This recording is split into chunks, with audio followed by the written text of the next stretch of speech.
It was finally time to start his work. Jesus knew exactly where to go. He had to understand them. How could they disobey God? Was it the scorching heat of the desert?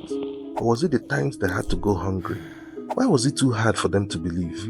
Maybe to truly understand, he had to walk into the desert. Maybe he had to start where they started, because as soon as he was done with the desert, Jesus went straight to Capernaum. He had to return to his house, maybe take a shower and get clean. It's been 40 days in the desert.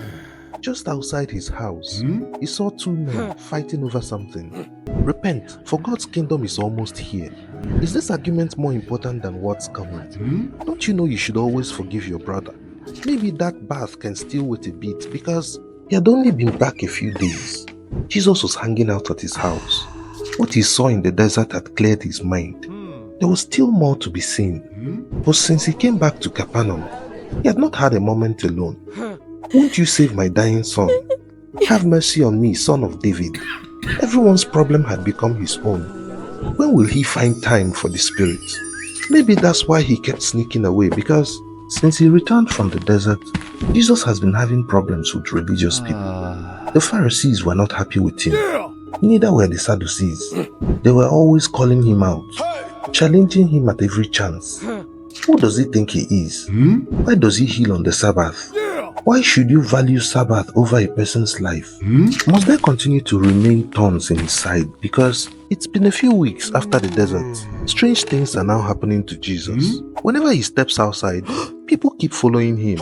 All he did was speak to them, told them words that changed their minds. How does mere words heal blind eyes? How does his words hit straight to your heart? Everyone goes home to tell their neighbor. Was this why he always had to be on the move? Because it was a hot afternoon. Jesus had been talking with them for hours. Now he was ready to eat with them. Mary had made them lunch. The food smelled amazing. It hadn't been too long ago when he was still back in the desert. Turn these stones to bread and eat. Didn't he know that I don't need bread? What is more important than hearing God speak?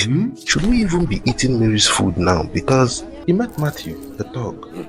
He chose him to work with him. He met Paul, dragging off innocent people to prison. He chose him to work for him. Just like when God met Moses, he was a wanted man in Egypt. He had done something really bad. When he skipped soldiers that had experience and chose a shepherd boy.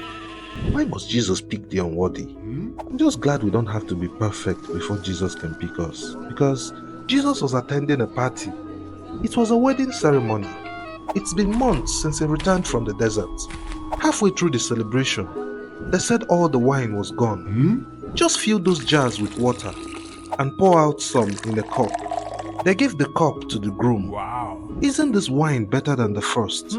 Why didn't you serve the good wine first? Shouldn't the good wine come before the bad one? Because